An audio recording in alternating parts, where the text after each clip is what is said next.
sound man there. I don't know if anybody was in Lindsay and Luke's talk before.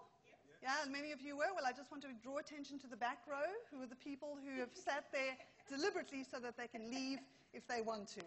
This was what Lindsay and Luke told us. I'm watching you, all right? You're not leaving. Okay, well, this talk is about mobile and mobile devices. So to start off with, I just want to check what devices you have. So if you have a smartphone, could you hold up your hand? Wow. Wow, that's pretty much everybody. Great, okay. So now your smartphone, if it's an Apple device, an iPhone, can you hold up your hand? Okay. If it's an Android device, could you hold up your hand? That's about 50-50. Right. What about a BlackBerry? 1, 2, 3. Okay. So you probably know BlackBerries are becoming less and less used these days, but there's good news for BlackBerry users. I don't know whether you've heard this latest news, but Apple and BlackBerry have teamed up together to produce a new smartphone, which is up here on the screen. Yeah, it has a touch screen here, the Apple sort of screen, and then here at the bottom we have the BlackBerry keyboard. And the name of the phone is the Apple and BlackBerry Crumble. Now, you know that smartphones are extremely expensive, so they have a kind of a cheaper version. It's the humble pie. And they have a very expensive, flashy version, which is the high-class tart. So, for all markets. All right. Do you know what today is, the date? April 2nd. So yesterday was April the 1st, which was April Fool's Day. All right, so this is a bit of a belated April Fool's joke. This really was an April Fool's joke, which was, I think it came out last year or the year before, and it's one of my favorite. It's absolutely wonderful. So this was put out as a real piece of news. And I think quite a few of you believe me, right? Yeah, can you put up your hand if you believe me? Oh, go on, more than that. Okay, let's get going. Now, we are going to seriously look at mobile devices, real ones that do work with students. And I want to look specifically at the use of mobile devices in class with students, okay? We'll be looking at choices and challenges involved. But first of all, for you to kind of share your perhaps experience or at least your opinion about using mobile devices, if you could just speak to the person next to you or around you very quickly, have a look at these questions. What do you think? I'll give you about a minute or so.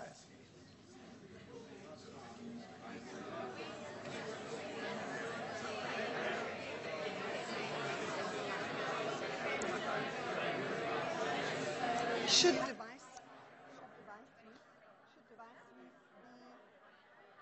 part of school policy or up to individuals to decide? Yeah, I know, yeah, I sat here to talk before.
Yes, spot the IH-trained teachers in the room, right?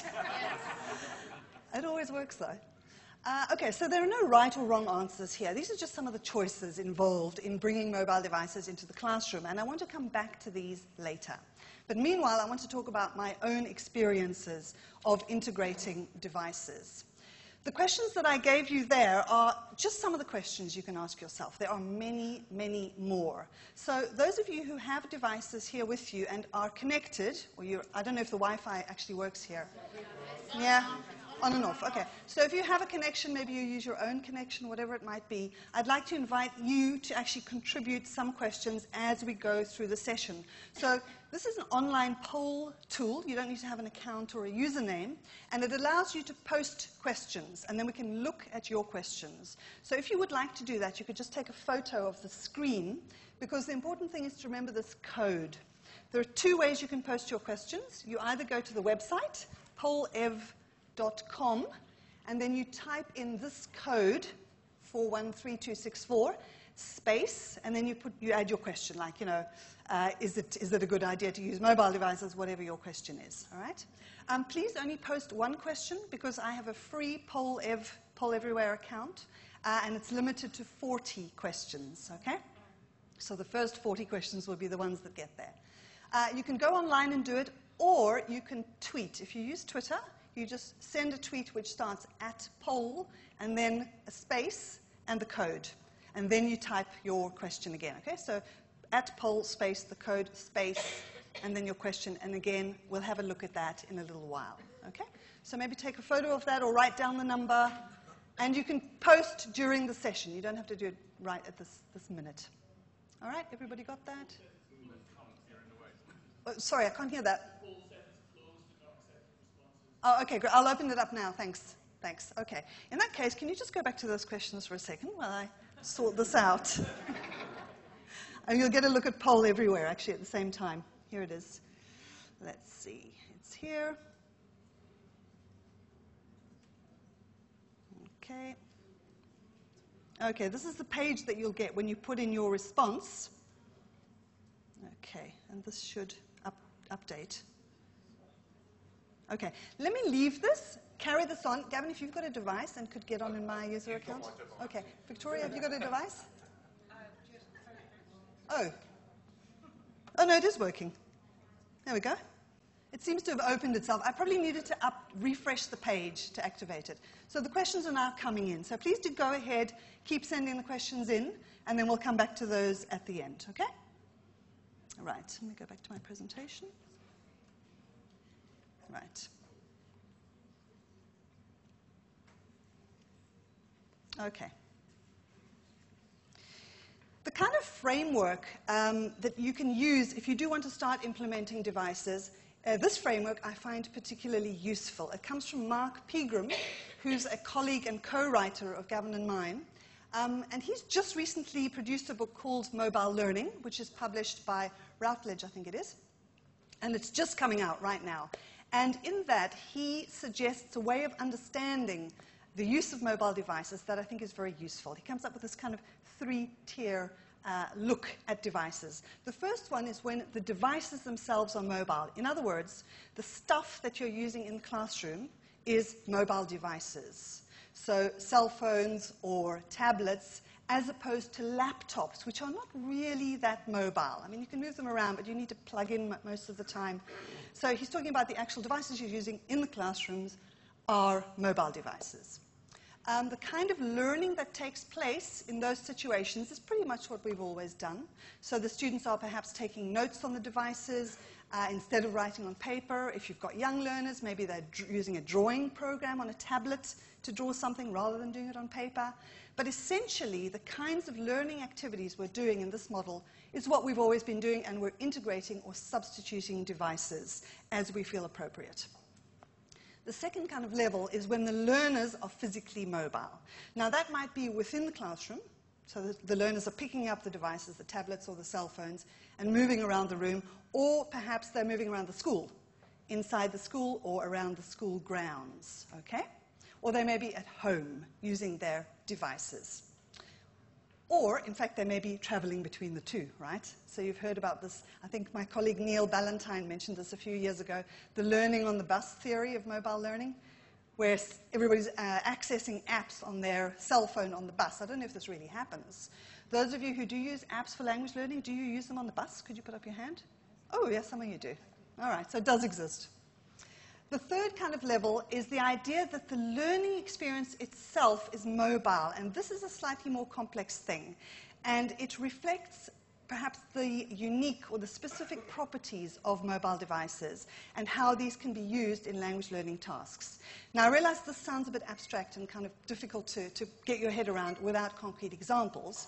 So for the rest of the talk, I want to show you some of the things that I did with a group of EFL students when I was teaching last summer in Cambridge. And we pretty much tried out all of these 3 levels. So I want to share with you what I did with them and what worked and what didn't work so well. The first one, when the devices are mobile, typically, this is where we talk about apps. They're the kinds of things you can easily do on a mobile device, whether it's a cell phone or a tablet. Okay, you can't really do this on a laptop. It's got to be on a mobile device. I've just put up here a range of language learning apps. There are many, many, many more of these. I've tried to be a little bit publisher agnostic by including everybody here. They tend to have a fairly behaviorist focus, many of these apps, not all of them. I would particularly recommend taking a look at the British Council apps. The British Council were the first in our field to start producing language apps, and their stuff does integrate quite a bit of kind of teacher pedagogy, if you like. They were developed by teachers. There's often a kind of social element where students can post to Facebook and so on and share what they're doing a little bit more easily. So plenty of those, and I don't want to spend time on this. This, to me personally, is the least interesting part of using mobile devices. But it's the kind of thing that students may get something out of. They need to know what's available. You can tell them, you can recommend, or recommend they don't use certain apps, and then send them off to do this sort of stuff in their spare time. Just one comment about vocabulary flashcard apps. There has been some research done into the effects on language acquisition by Paul Nation, you probably know of, the vocabulary sort of academic, and he has found that there are improved learning outcomes for learners using flashcards, mobile-type app flashcards, versus more traditional means. And when you think about it, it does make sense, right? If you use a flashcard app, you're constantly revising. The system notices which ones you get wrong, so revises those ones more often. There's a game-like environment. You're getting more exposure out of the class, and so on and so forth. So, you know, it is worth telling your students about these things. But this, as I say, to me, is probably the least interesting thing. My students in Cambridge, I had 2 different groups, a beginners group and a lower intermediate group. And when I started teaching them, I asked them, you know, if they used apps, and if so, which apps did they use? The only thing that the students used in both groups were dictionaries. That's it. Absolutely nothing else. They didn't even use the kind of language learning vocabulary flashcard apps. So clearly students are not integrating the use of apps regularly into their learning. Some are, but mine weren't. Okay. Getting on to something a little bit more interesting in terms of what you can do in the classroom when the learners are physically mobile. Now, this was what I really wanted to explore with the students.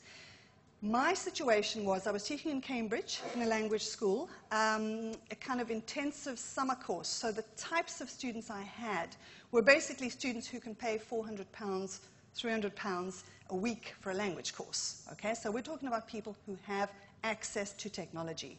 They all had at least 1 smartphone, and some of them had 2. Several of them also had tablets. So these are kids with a lot of access to technology in their home countries, which they then brought over here. Now, I knew that before I went to the school, of course, so I kind of expected everybody to have a smartphone. I wasn't entirely sure, but as it turned out, everybody did. I was prepared that if they didn't all have a smartphone, at least 50% of the class would, and they would be sharing. But as it was, everybody had a device. So the kinds of activities we did, clearly it could be everybody on one device plus sharing. The access was interesting because these were international students. So they didn't have 3G access, meaning they didn't have SIM cards for the UK. They had access to Wi-Fi in the school. The school Wi-Fi was open. And they had access to Wi-Fi with their host families. But they didn't have access in between. All right, just a comment there for task design. I'll come back to all of this. This is one of the activities that we did in the class that really worked well and is incredibly simple and is an easy way to start, I think, for teachers. We were using a course book. This, again, was a requirement of the school. The students had to buy the course book, and I had to kind of use it every now and again, which I was not happy about initially. But then on reflection, I thought, actually, this is a very good thing, because most teachers do have to teach to the syllabus in the course book. So it was quite good that I had to find ways to integrate that. We were starting Unit 3 on sort of the beginning of the week with one of the groups, and the topic or the theme of the unit was water. So what we would normally do is go up and write water on the blackboard, brainstorm words, right, and then we'd move on with the book. I decided to try something very simple, which was put up water on the board, tell the students to take their phones. I gave them 5 minutes, I think, or 10 minutes, to go around the school and to take 4 or 5 photos that they associated with water. So not photos of water, photos that they associated with water. So off they went for 10 minutes. I wasn't really sure that they would come back, in fact. But they did. They were just around the school grounds. And then we had a WhatsApp group. You probably know WhatsApp. Yeah, it's an easy way to kind of share stuff. And we shared the photos. The students then had to pick one of their photos and justify their choice and how it related to water.